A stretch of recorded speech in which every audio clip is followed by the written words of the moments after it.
오늘 우리 주신 하나님의 말씀은 창세기 5장 21절에서 27절에 있는 말씀입니다. 구약성경 창세기 5장 21절에서 27절에 있는 말씀, 저와 여러분이 한 절씩 교독하도록 하겠습니다.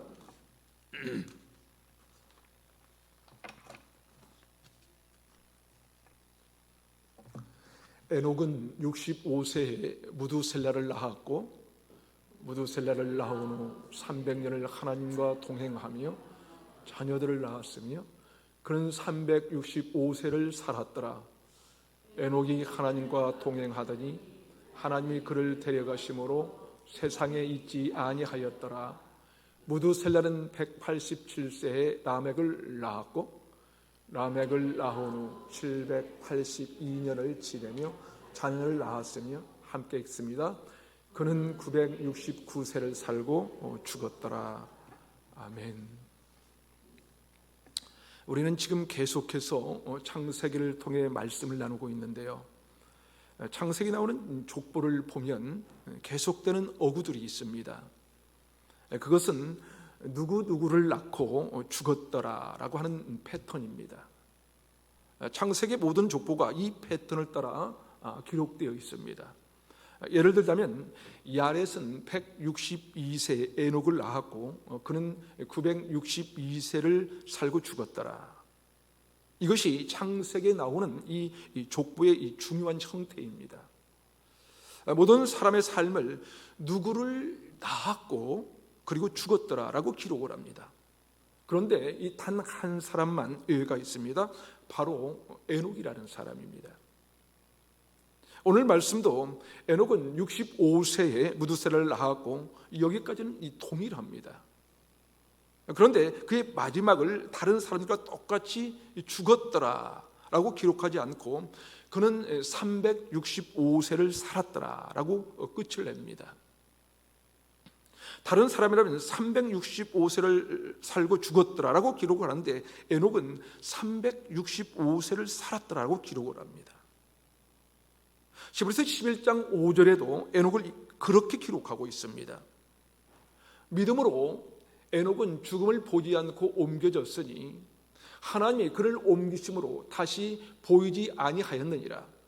그는 옮겨지기 전에 하나님을 기쁘시게 하는 자라 하는 증거를 받았느니라. 다른 사람들과 좀 다른 패턴이죠. 죽음을 보지 않고 옮겨진 그 사람, 에녹에 대한 이야기가 이렇게 기록되어 있는 것입니다.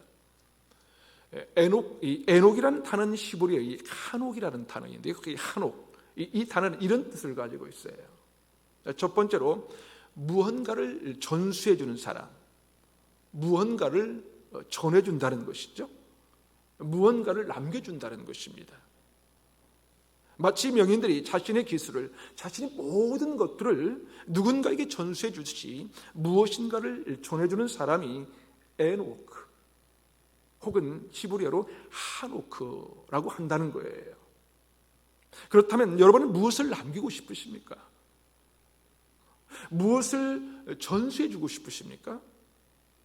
그런대로 괜찮은 이 사업체 하나 남겨주시겠습니까? 괜찮은 일이죠. 참 좋습니다.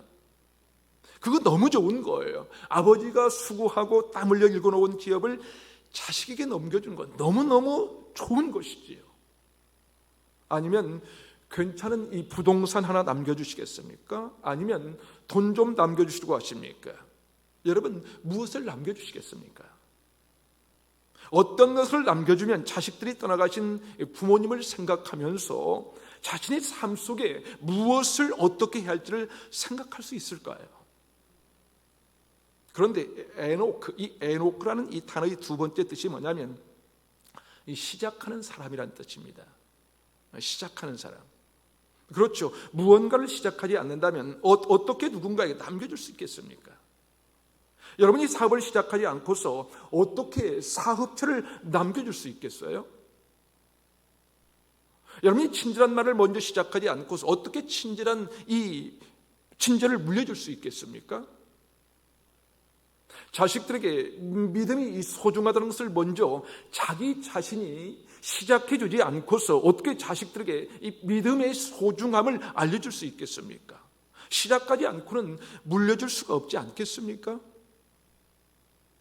힘들 때에도 이 믿음의 언어를 내가 먼저 시작하고 그 어려움으로 인하여 이겨내는 것을 보여주지 않는다면 우리 자녀들이 어려움을 겪었을 때 어떻게 믿음의 언어를 사용할 수 있겠습니까?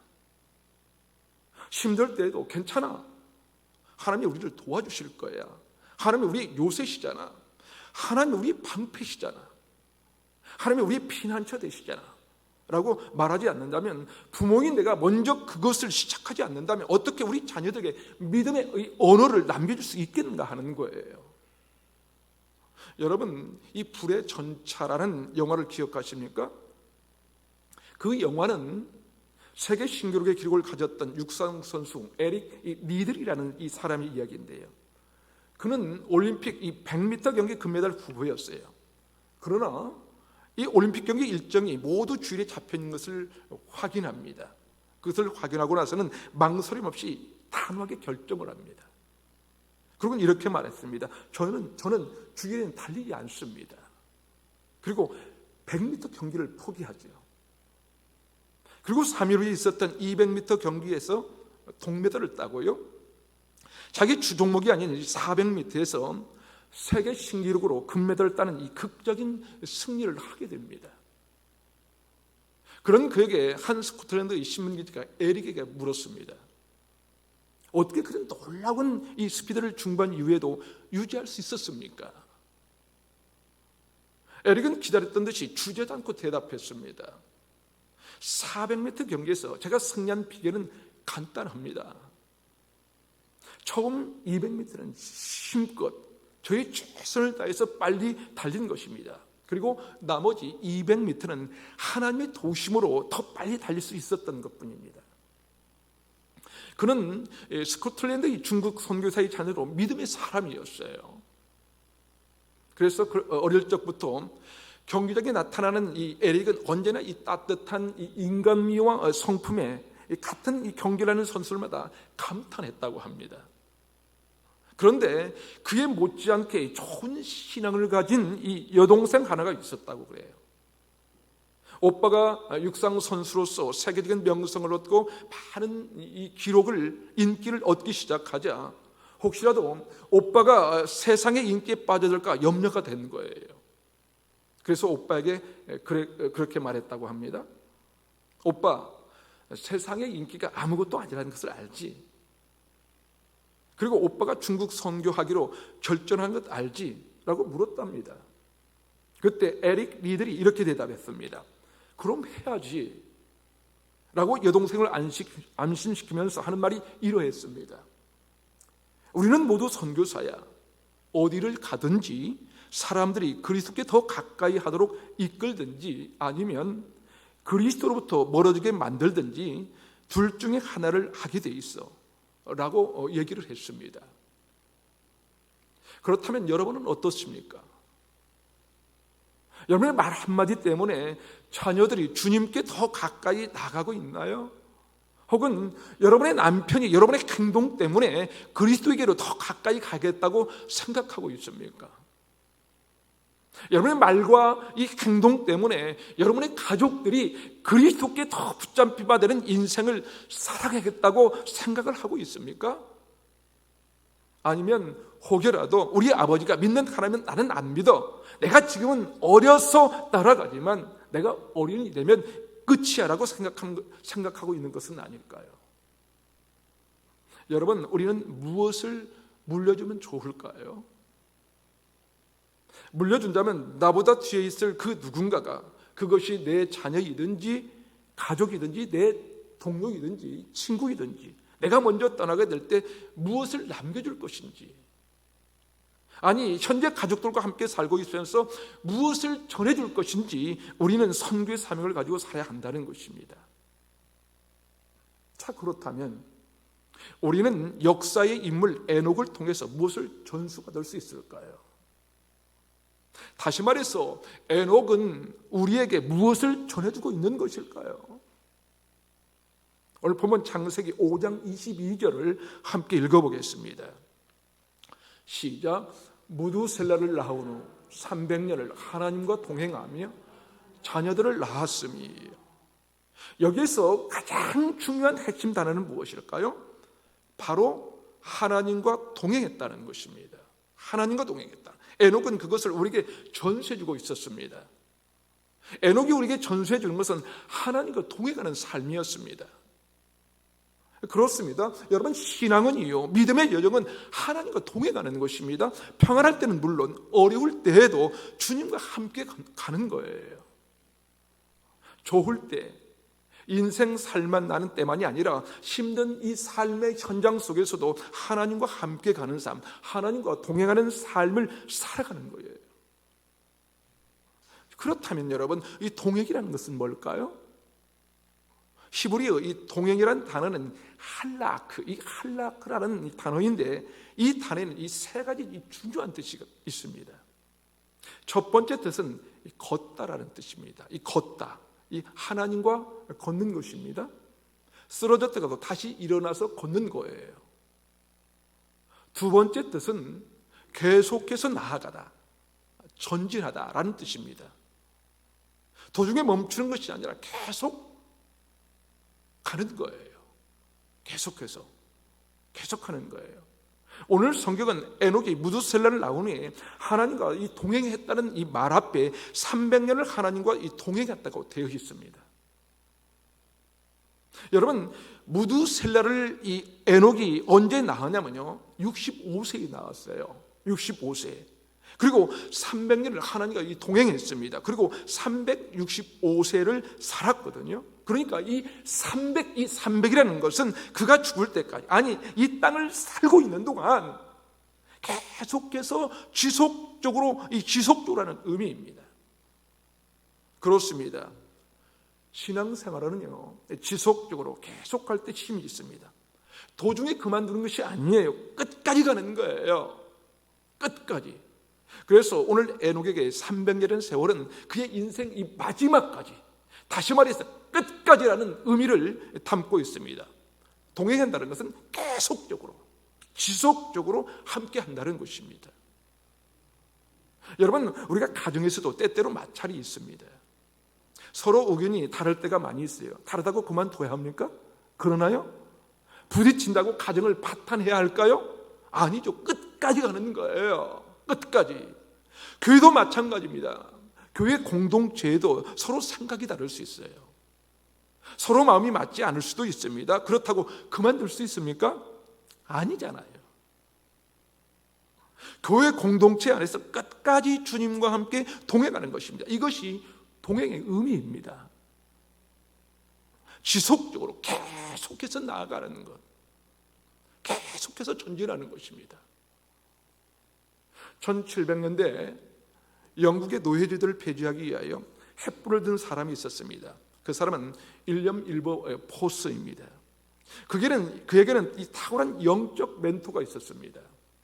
그 사람은 여러분이 잘 아시는 찬송, 나 같은 죄인 살리신, 이 찬송을 불렀던 이 잔 뉴턴이라는 사람입니다. 윌리엄 포스가 25세 때 하나님을 만납니다. 하나님을 만난 이 뜨거움이 너무 컸어요. 너무 커서 내가 하나님의 일을 해야지 생각하고 목회자가 되려고 합니다. 그때 잔 뉴턴을 찾아가서 상담을 하게 되는데요. 그런데 윌버 포스는 이미 25세 때 영국의 최연소 국회의원이었습니다. 윌버 포스가 하나님의 일을 하기 위해 목회자가 되려고 한다는 얘기를 들은 이 잔 뉴턴이 윌버 포스에게 그것은 아니라고 얘기합니다. 목회자들은 당신은 정치인으로 남아서 하나님의 일을 해야 한다는 거예요. 그래서 윌버 포스는 목사가 되기를 포기하고 정치인으로 살아갑니다. 그러면서 끝까지 노예제도를 폐지하기 위하여 몸부림치는 사람이었죠. 여러분, 그런데 노예제도를 폐지하는 일이 쉬운 일이겠어요? 그렇습니까? 아니요. 왜냐하면 당시 영국은 모든 산업이 노예를 중심으로 노동력을 얻게 되어 있었어요. 노예들은 돈을 얼마 주지 않고도 노동력을 얻을 수 있었거든요. 새끼 밥 밥만 줘도 노동력을 충분히 착취해낼 수 있었어요. 그런 이 산업 구조를 가졌는데 노예제도를 없으면 갑자기 모든 노예들에게 임금을 지불해야 될 테니 산업이 어떻게 되겠어요? 그러니 모든 사람이 반대를 하는 거예요. 그러나 이 하나님의 말씀을 만나고 난 일부 보스는 우리 인간은 누구나 동일하다는 말씀을 알게 된 것이지요. 남자나 여자나, 이 종이나 이 자유자나 이 지혜자나 야만이냐 다 평등하게 똑같다는 것을 깨달은 것입니다. 그것을 알고 나니까 노예제도를 폐지해야 되겠다고 몸부림치면서 활동을 하는 거예요. 그런데 반대들이 너무 심하니까 그만두고 싶은 생각도 너무 많았어요. 그런데 어느 날 이 존 웨슬리라는 이 감리교 창시자인 당시 이 성공의 이 목사 이 존 웨슬리가 일부 보수에게 이 편지를 씁니다.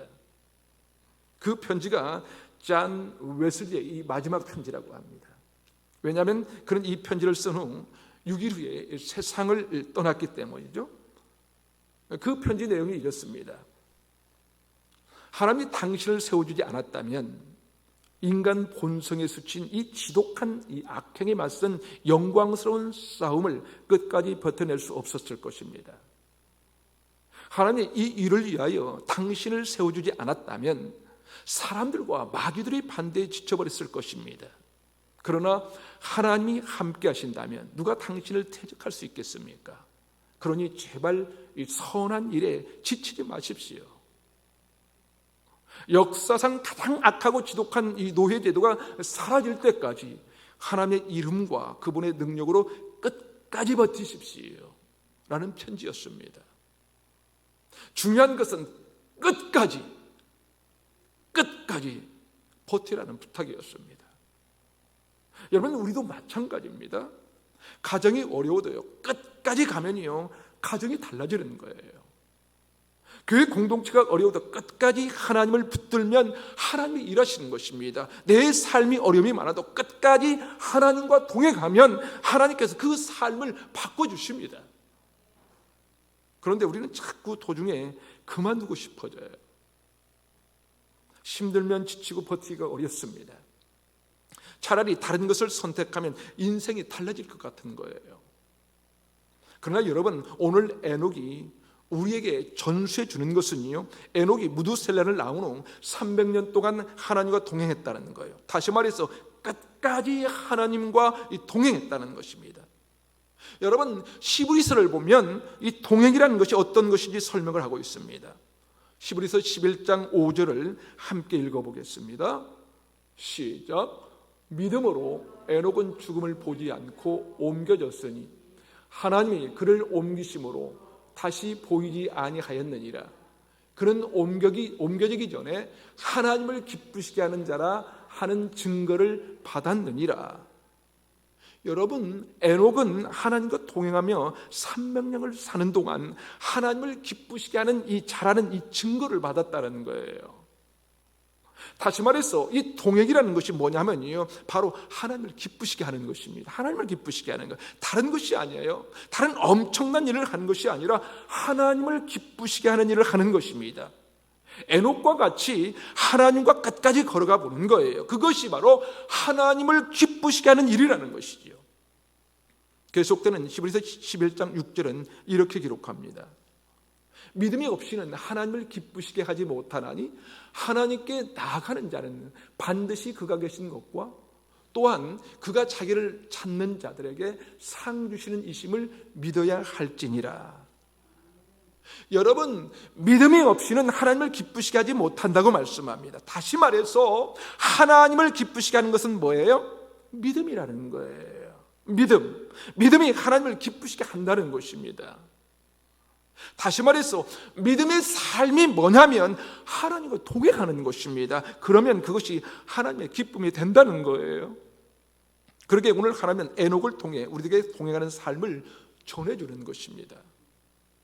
여러분, 에녹이 평생 끝까지 하나님과 동행할 수 있었던 이유는요, 그는 하나님이 계신 것과 하나님을 찾는 이들에게 상 주시는 이심을 믿고 있었기 때문입니다. 그 믿음 가지고 끝까지 동행하면 그것이 주님의 기쁨이 되는 것입니다. 세 번째, 이 동행의 의미는 그것이 그 사람의 삶이 되다라는 뜻입니다. 한 사람이 지속적으로 계속해서 그 길을 걸어온다는 것은 그것이 자기 삶이 된다는 것입니다. 동행이란 다른 것이 아니라 그리스도인의 삶인 거예요. 그리스도인의 삶. 그러기에 동행이 우리에게 매우 중요한 것입니다. 자, 그렇다면 에녹은 어떻게 300년 동안 하나님과 동행할 수 있었을까요? 다시 말해서 하나님과 동행하는 삶을 살아가면 무엇이 필요할까요? 오늘 본문 21절과 22절을 다시 한번 읽어보겠습니다. 21절과 22절 시작. 에녹은 65세에 무두셀라를 낳았고 무두셀라를 낳은 후 300년을 하나님과 동행하며 자녀들을 낳았으니. 여러분, 이 문구를 보면서 혹시 뭔가 다른 느낌이 있지 않으세요? 에녹에 대하여 설명을 했는데 왜 65세에 무두셀라를 낳은 후에 300년을 하나님과 동행했다고 했을까요? 그냥 처음부터 에녹은 하나님과 동행했다 라고 하면 되지 않을까요? 그런데 왜 무두셀라를 낳은 후 300년을 동행했다고 했을까요? 왜 그렇습니까? 그렇다면 무두셀라를 낳기 전 65년은 어땠을까요? 그런데 여러분, 에녹이 아기를 낳은 후 왜 무두셀라라고 이름을 지었을까요? 이름에는 이름이 있는 것이거든요. 우리나라 사람들에게도 이름에 다 의미가 있지 않습니까? 여러분, 자녀들도 이름에 의미를 주고 싶어서 그 이름을 지으셨을 거예요. 히브리인들도 그랬어요. 그냥 이름을 짓는 게 아니라 이름을 지을 때는 의미가 있었습니다. 그렇다면 이 무두셀라라는 이름의 의미가 뭐냐면요, 그가 죽으면 심판이 올 것이다. 그가 죽으면 심판이 올 것이다 라는 뜻이에요. 여러분, 한번 생각해 보세요. 여러분이 자녀를 낳았는데 그 아이의 이름을 애가 죽으면 심판이 올 거야 라고 지을 수 있는 사람이 있습니까? 없을 거예요. 그렇다면 왜 그렇게 지었을까요? 왜? 뭔가 분명히 계기가 있지 않을까 생각이 드는 것입니다.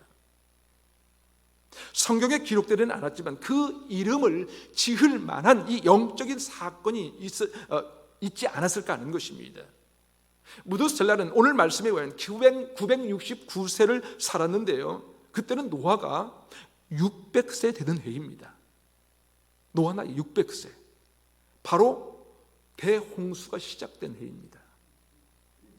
그러니까 무두셀라가 죽은 그 해가 홍수 심판이 시작된 해라는 것이죠.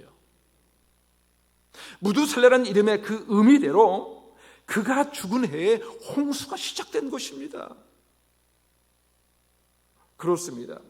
에녹과 같이 하나님과 동행하는 삶을 살아가는 영적인 경험이 필요한 거예요.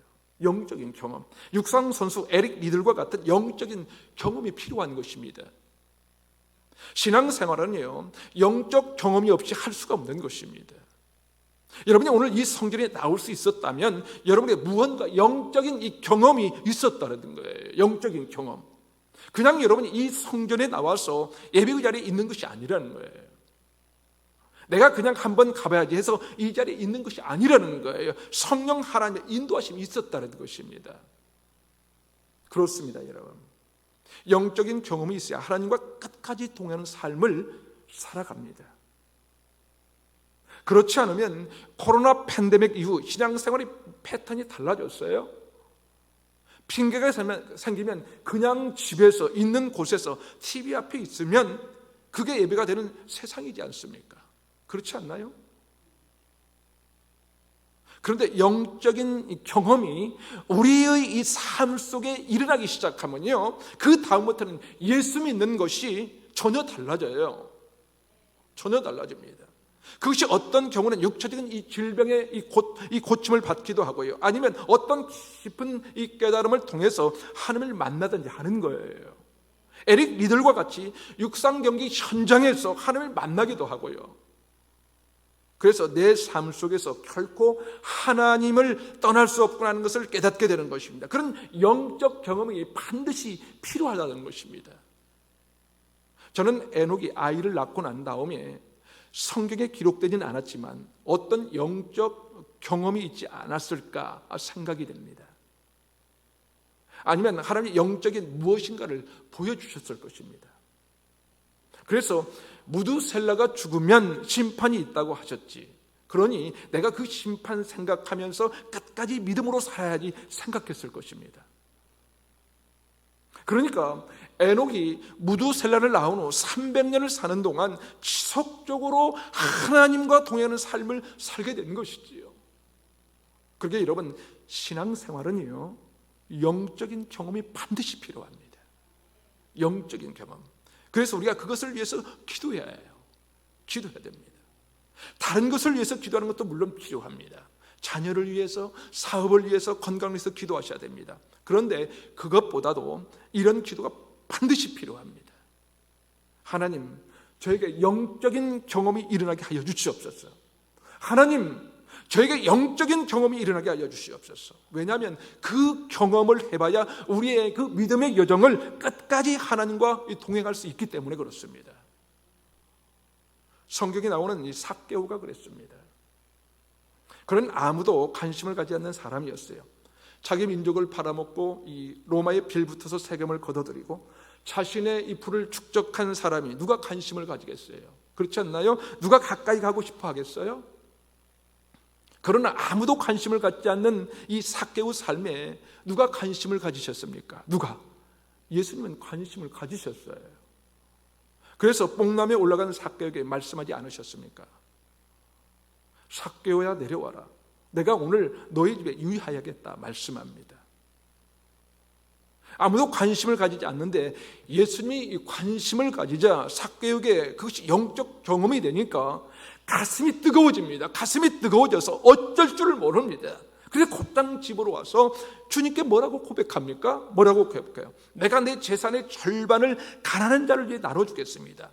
그리고 제가 토색한 것이 있다면, 다시 말해서 불의하게 이 취득한 것이 있다면 4배나 갚겠습니다 라고 고백하지 않았습니까?